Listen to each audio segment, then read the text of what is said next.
días, queridos hermanos. 31 de octubre. Hoy se celebra el Día de la Reforma. Allá por el siglo XVI hubo un monje que se rebeló contra la iglesia oficial y detonó en una reforma importante que no fue solo una reforma religiosa, fue una reforma política, económica, religiosa, salida de la Edad Media. Es decir, hubo muchas cosas que sucedieron justo en ese momento. Varias fueron las banderas que se enarbolaron, pero básicamente se enarbolaron las banderas de sola escritura, es decir, nuestra fe se basa en lo que está escrito en la palabra de Dios. Sola fe, llegamos a la salvación por medio de la fe. Solo Cristo salva. Solo gracia, es decir, solo la gracia de Dios concedida a nosotros por su amor puede salvarnos, y solo a Dios la gloria. Lo que se conocen como las 5 solas. Y en esta mañana nuestro sencillo recordatorio de este resumen muy sintético de lo que fue la Reforma en aquella época. Y nos queremos ajustar a las 5 solas en esta mañana, es decir, recurrir a la fe en Jesucristo, saber que Él solo salva, que solo por su gracia podemos llegar a Él, que todo es para su gloria y que solo en la Escritura podemos encontrar todas estas cosas. Por eso en esta mañana nos queremos ajustar a las escrituras donde vamos a encontrar en el Evangelio que se resalta el amor como esencia del estilo de vida cristiano. Amor que no es solamente a Dios, sino que también es a nuestro prójimo.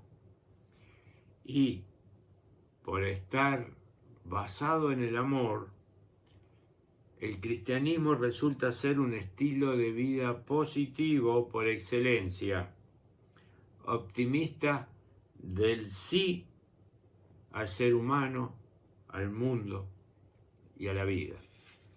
Y por ello nos apoyamos siempre en la palabra de Dios, recordando cosas que nos dice esta palabra. Y el Salmo 18, parte del Salmo 18 dice: Te amo, Jehová, fortaleza mía, Jehová, roca mía y castillo mío y mi libertador. Dios mío, fortaleza mía, en Él confiaré, mi escudo y la fuerza de mi salvación, mi alto refugio. Invocaré a Dios, quien es digno de ser alabado, y seré salvo de mis enemigos. Viva Jehová, y bendita sea mi roca, y enaltecido sea el Dios de mi salvación. Este Dios que por su gracia se acerca a nosotros en esta mañana, al cual vamos a invocar, alabar y adorar. Oramos. Nuestro Dios, en esta mañana queremos agradecerte porque te has llegado a nosotros, porque te has acercado por medio de tu gracia, te has dado a conocer y nos has llamado para que podamos responderte sí, Sí a esa fe que nos diste en Jesucristo, el único mediador y salvador. Sí, Señor, a entender lo que está escrito en tu palabra como regla de oro para nuestras vidas, pero que la hemos de obedecer no como una obligación, sino como una gratitud, porque sabemos que todo lo que está escrito y todo lo que nos pedís es para nuestra felicidad y para poder ir ascendiendo en la escala de una mejor calidad de vida. Y todo es para tu gloria. Te bendecimos en esta mañana por todo esto, en el nombre de Jesús. Amén. Deuteronomio 6, del 2 al 6. Para que durante toda tu vida tú y tus hijos y tus nietos honren al Señor tu Dios, cumpliendo todos los preceptos y mandamientos que te doy, y para que disfrutes de larga vida. Escucha, Israel, y esfuérzate en obedecer. Así te irá bien y serás un pueblo muy numeroso en la tierra donde abundan la leche y la miel, tal como te lo prometió el Señor, el Dios de tus antepasados. Escucha, Israel, el Señor nuestro Dios es el único Señor. Ama al Señor tu Dios con todo tu corazón y con toda tu alma y con todas tus fuerzas. Grábate en el corazón estas palabras que hoy te mando. Hebreos 7, del 27 al 28, y dice: que no tienen necesidad cada día, como aquellos sumos sacerdotes, de ofrecer primero sacrificios por sus propios pecados, y luego por los pecados del pueblo, porque esto lo hizo una vez para siempre, ofreciéndose a sí mismo, porque la ley constituye sumos sacerdotes a débiles hombres, pero la palabra del juramento posterior a la ley, al Hijo, hecho perfecto para siempre. El Evangelio de este domingo relata el encuentro y diálogo de un letrado de la ley judía con Jesús, que se encuentra en Jerusalén. El letrado pregunta a Jesús cuál mandamiento es el primero de todos. Jesús le responde citando un texto del Deuteronomio y añade el segundo mandamiento: amarás al prójimo como a ti mismo. No hay mandamiento más importante. Leemos en Marcos 12, del 28 al 34. En aquel tiempo, un escriba se acercó y le preguntó: ¿cuál es el primero de los mandamientos? Jesús respondió: el primero es: escucha, Israel, el Señor nuestro Dios es el único Señor, y tú amarás al Señor tu Dios con todo tu corazón, con toda tu alma y con todo tu espíritu y con todas tus fuerzas. El segundo es: amarás a tu prójimo como a ti mismo. No hay otro mandamiento más grande que estos. El escriba le dijo: muy bien, maestro, tienes razón al decir que hay un solo Dios y no hay otro más que Él, y que amarlo con todo el corazón y con toda la inteligencia y con todas las fuerzas, y amar al prójimo como a sí mismo, vale más que todos los holocaustos y todos los sacrificios. Jesús, al ver que había respondido tan acertadamente, le dijo: tú no estás lejos del reino de Dios. Y nadie se atrevió a hacerle más preguntas.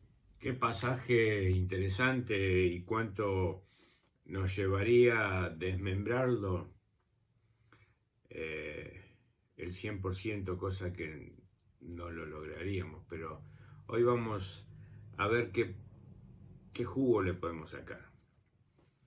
Y quién sabe qué hace un filósofo.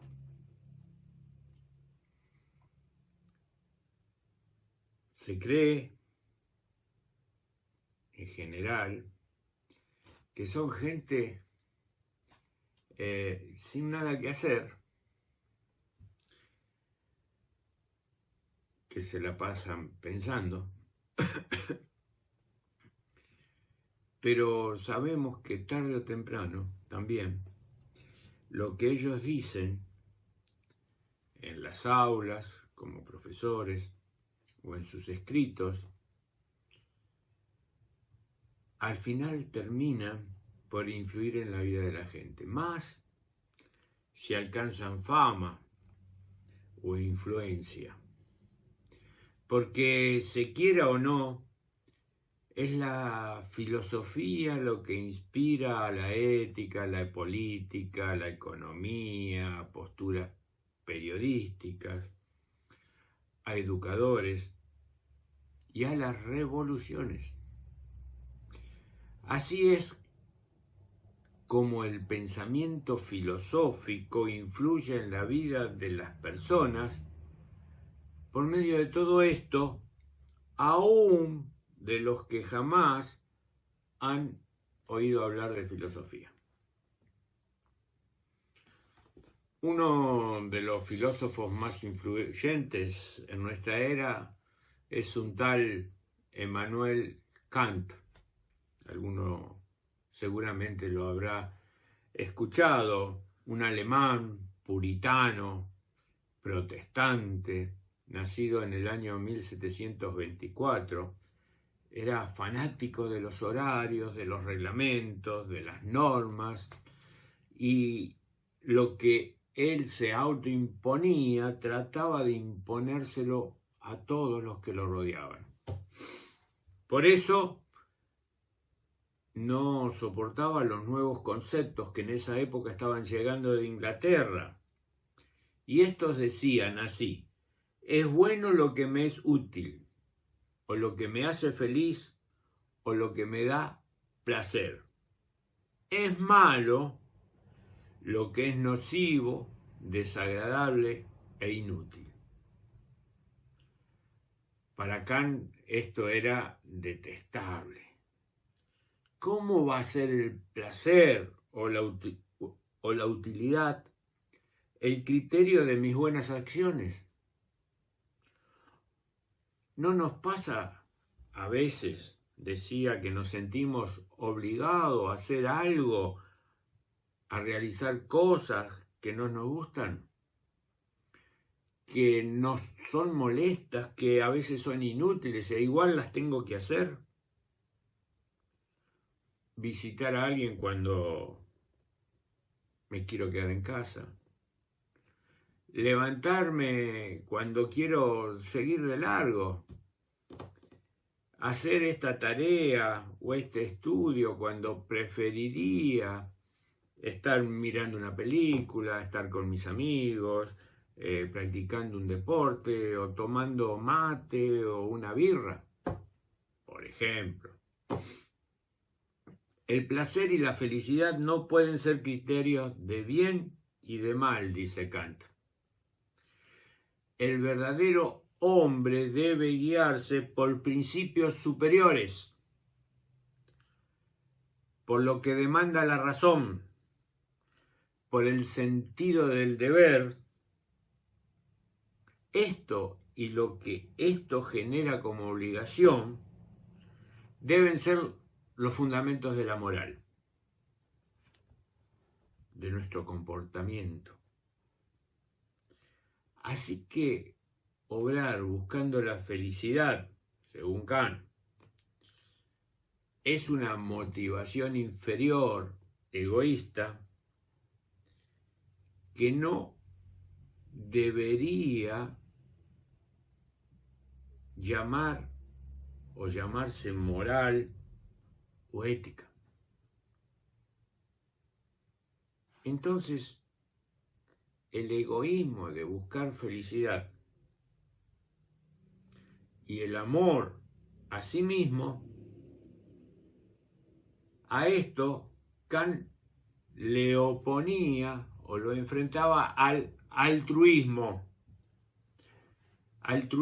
de cumplir el deber y la obligación. Ni siquiera aún era bueno si después de hacer lo que se hacía estaba la satisfacción del deber cumplido. ¿Por qué? Porque si se le agrega placer o satisfacción a lo que se hace, eso que se hace o que se hizo para sentir placer está tachado como ilícito o inmoral. Es decir, se puede creer o se puede llegar a creer que se hizo para sentir placer. Y para Kant el placer y la felicidad no eran en sí mismos elementos superiores, sino elementos inferiores egoístas. Entonces, Kant se adentra en la religión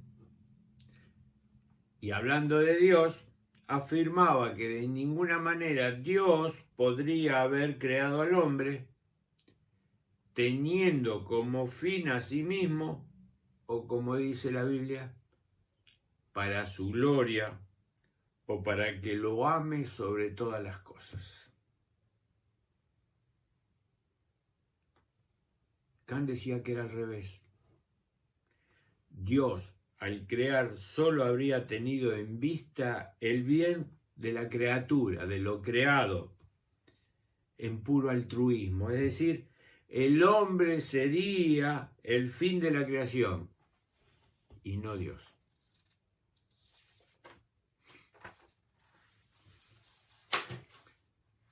El asunto es que esta moral racionalista, insensible, de puro deber, se metió de tal modo en el pensamiento moderno y contemporáneo que también logró filtrarse en la mente de muchos cristianos. Porque para muchos cristianos la moral ha sido y es una serie de normas, de deberes, de mandamientos, de preceptos obligatorios que están impuestos por Dios y que son necesarios cumplir so pena de sanción, de que Dios, enojado, nos castigaría en este mundo y también en el otro. Algo de esto hay en la mente de muchos creyentes, que les ha quedado, cuando las cosas les van bien, o son felices, o ese tratar de cumplir con Dios por el temor de que Dios los castigue, haciendo que les vaya mal en alguna de sus actividades, o al revés, el tener miedo de ser cristiano porque se piensa que con eso seguramente vendrán renuncia, dolor, pena, infelicidad, cruz.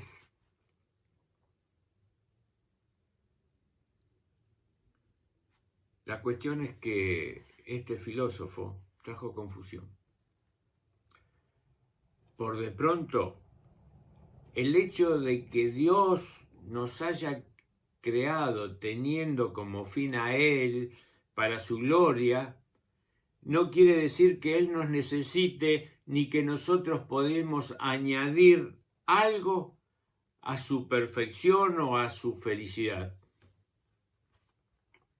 Quizás pudiera habernos creado para nosotros mismos y no para Él. Pero si hubiera sido así, estaríamos despojados de la mayor grandeza que tenemos, que es poder abrirnos a Dios. Porque el animal está cerrado en sí mismo. La vaca, por ejemplo, solo puede conseguir placeres de vaca. ¿Cuál es un placer de la vaca? No tengo ni idea. Y el perro podrá conseguir placer de perro, quizás, como está más cerca de nosotros, lo vemos mover la cola y ser compañero, y esos son sus placeres. Pero fuera de ahí, no hay otra cosa. Ellos están cerrados en sí mismos, pero el ser humano está llamado a no quedarse encerrado en sus posibilidades de felicidad humana. Es decir, no solo se queda en la felicidad humana, sino que puede abrirse y saciarse, llenarse de Dios.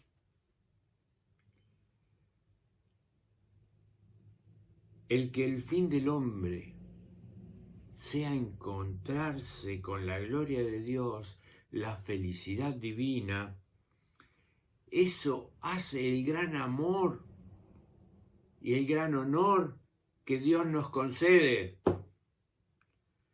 el don de la eternidad, su impulso, elevarnos a la esfera divina.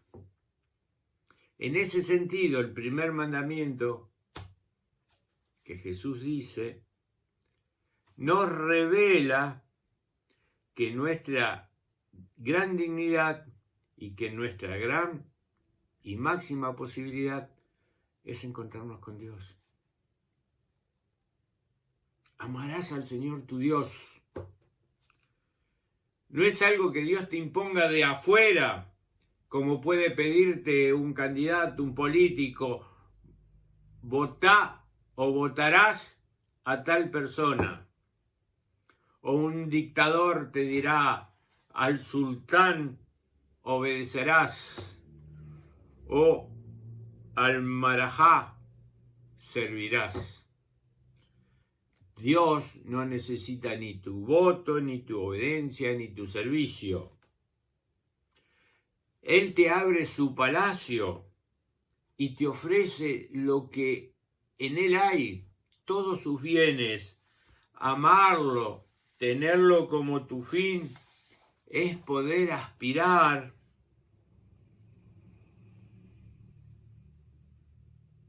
a entrar en confianza con él, a gozar de sus bienes, a participar de su felicidad generosa, una generosidad inacabable. El primer mandamiento nos está diciendo que creíamos que solo habíamos nacido para estudiar, trabajar, juntar plata, comprar, enamorarnos, tener hijos, gastar, consumir, gozar de a ratos, sufrir también de a ratos, después envejecer, enfermarnos y morir. Pero en realidad nos está revelando que estamos hechos para Dios, para vivir eternamente, para ese amor, ese inacabable placer de estar con Él, de amarlo, de vivir con Él. Sería triste si, como Kant quería, Dios nos hubiera hecho no para Él, sino solo para lo humano. Y es claro que nos ha hecho con hambre de felicidad. ¿Y qué hay de malo? El deber por el deber mismo es un absurdo. La obediencia cristiana se basa no en cualquier obligación o temor o imperativo, sino en la fe de que Dios, mi Padre, no puede pedirme absolutamente nada que no sea para mi bien y mi felicidad. Repito, la obediencia cristiana se basa no en cualquier obligación o temor o imperativo, sino en la fe de que Dios mi Padre no puede pedirme absolutamente nada que no sea para mi bien y mi felicidad. Aun cuando a veces pueda pedirme cosas duras, nunca lo va a hacer para probar ni amenazar mi obediencia, sino para buscar mi felicidad. Todo lo que Dios te pida es para mejorar tu calidad de vida y para obtener la felicidad que es vivir con Él, por Él y para Él. El placer inmediato que nos propone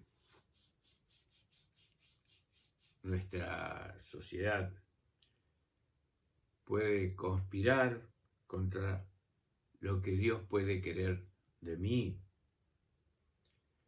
pues este querer de mí será siempre para una felicidad superior.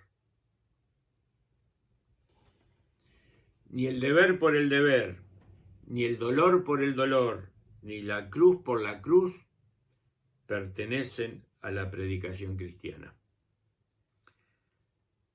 Porque el ser humano está hecho para la felicidad y buscarla legítimamente, diga lo que diga Kant. Buscar esa felicidad es el objetivo de la vida del ser humano. Lo único que Dios te pide es que no seas tonto y que busques la felicidad solo en aquel único capaz de dártela. Y no te vayas por otros caminos de lo que solo puede terminar en desastre, soledad y frustración. O en felicidad chiquitita, momentánea. Pero Dios, aunque sea todo para vos, no te ama a vos solo. Ama a tus hermanos. Y como no podrías ni deberías amar a un amigo sin además querer el entorno de ese amigo, así tampoco sería tu amor a Dios verdadero si al mismo tiempo no querés a aquellos a quienes Dios ama. Y me estoy refiriendo al prójimo. Es desde ahí, en realidad, cómo podés verdaderamente amar bien a los que decís querer. En ese amor de Dios que busca solamente nuestro bien, es donde vas a aprender a amar en serio a los demás.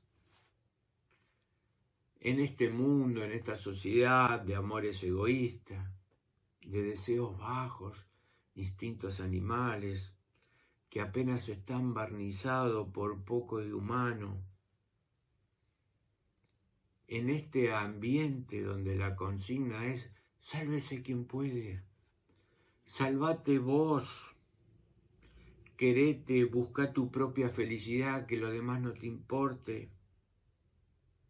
En ese contexto, Dios busca nuestra felicidad, ¿sabe cómo? Dándose. Enseñándonos cuál es el camino del amor, que es darse y abrirse a lo demás, como Él lo hizo con nosotros, que se abrió a nuestra humanidad y se dio por nosotros. Es por eso que Jesús une firmemente los dos extremos, los dos mandatos de amor, a Dios y al prójimo. Y sus mandatos no son órdenes, ni decretos, ni leyes. Su mandato es la regla de oro de la auténtica dicha, la única fórmula de encontrar la verdadera felicidad. Ahora, para llegar ahí, si Cristo no reina en tu vida, la cosa va a ser imposible. Por eso, abrámonos a Dios, que Él nos hizo para eso, para buscarlo, para encontrarlo, para vivir con Él, por Él y para Él. Y allí vamos a encontrar nuestra felicidad, porque también vamos a amar a nuestro entorno, especialmente a aquellos que están nuestro prójimo más próximo, nuestra familia, nuestros amigos, nuestros vecinos, el barrio, la sociedad. Dios nos pide eso. Abrí tu corazón a Cristo, que Él reine en él, y vas a ver cómo la felicidad cada día se va a presentar en tu vida. Amén. Te bendecimos, Padre, porque Jesús nos resume toda tu ley en un solo mandamiento, centrado en el amor a ti y al prójimo. Gracias también porque tu Espíritu nos permite amarte como hijos y abrirnos al hermano, contemplando el círculo del amor en Cristo. Te reconocemos, Señor, como nuestro verdadero y único Dios, a quien debemos amar y servir con todo el ser, alma y corazón. Y queremos también cumplir el mandamiento y testamento de Jesús. Ámense unos a otros como yo los he amado. Así serán mis discípulos. Ayúdanos, Señor, a abandonar los ídolos de nuestro egoísmo para centrarnos en el mandamiento principal y primero, porque amarte a ti y al prójimo es cumplir tu ley enteramente. Buenos días, hermanos. Tenemos motivos de oración. Si bien toda la semana estamos orando por todas estas personas, que es por trabajo, por salud, por relaciones familiares, que es por Yoli, por Cloti, por Jesús, por Gaby, por el papá, por Vanessa, Gabriela, por Fernanda, por Teresa, por los matrimonios, por Juan Carlos, por Juan Marcos, por Mateo, Susana, Nicolás Flores, por Miriam, por Alex Román, por Alejandra Romero, por Paola, por Nicolás Ríos, por Sasha, por Maximiliano, por la familia González y Oces, por Manu, por Nicole, por la mamá de Nicole, por Jessica, por Bernie, por Sofi, por Juan Eduardo, por Marcos, por Mimi, por Marcos, el sobrino de Omar, y por Cacho. Bueno, oramos, hermanos. Amén. Señor, te presentamos todos estos pedidos de oración, te presentamos todas estas personas, confiando en tu poder, Señor, confiando en que tú vas a responder las oraciones como siempre lo haces. Creemos plenamente en ti y tenemos certeza de lo que creemos, por eso te pedimos, Señor. También te pedimos por nuestra comunidad, que podamos estar unidos, que podamos avanzar, que podamos crecer en tu palabra. Te pedimos por toda la gente que vas a añadir, que estemos preparados y dispuestos también para ayudar a esa gente. Te pedimos, Señor, que tú puedas cubrir cada necesidad en estas peticiones, en estas oraciones. Gente que está pasando mal momento por trabajo, por salud, por relaciones familiares, entre padres e hijos, entre matrimonio, entre hijos con padres. Te lo pedimos, Señor, sabiendo de tu gracia, sabiendo de tu amor y sabiendo de tu poder. En el nombre de Jesús. Amén. Amén. Teniendo en cuenta entonces lo que hemos escuchado, lo que se ha leído, los motivos de oración que se nos han traído, buscamos abrirnos a Dios para encontrar esa felicidad que Él tiene dispuesta para nosotros. Y como decía Agustín de Hipona, un teólogo allá en el siglo III, IV creo, de nuestra era, decía: se te ordena este breve precepto: ama y haz lo que quieras. Si callas, callas por amor. Si gritas, grita por amor. Si corriges, corrige por amor. Si perdonas, perdona por amor. que la raíz de todo sea el amor. De esta raíz no puede brotar nada que no sea el bien. Y nos vamos con esta idea. Salimos a predicar el Evangelio, a dar testimonio de su amor y a vivir el amor de Dios. Por eso que la gracia de nuestro Señor Jesucristo, el amor de Dios el Padre y la compañía constante del Espíritu Santo sea con todos y cada uno de nosotros. Amén.